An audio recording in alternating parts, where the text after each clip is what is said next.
Today we're going to install a new battery on this 2012 Toyota Corolla. Just made a video of how to remove the battery. This video will be how to install the new battery. First thing we do is pick up the battery and put it into place.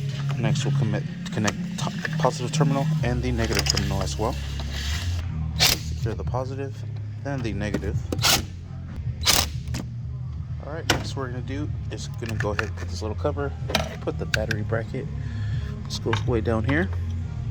And there's a hole way down there. See where the rod goes? Then we'll swing this over and we'll connect it right there. Alright, and there you have it. Let's secure everything down. Sweet. Negative, positive secure, battery secured.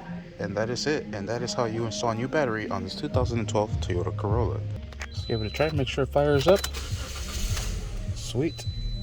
And these Toyotas like to turn off the first time, then they turn back on the second time. I don't know why they do that.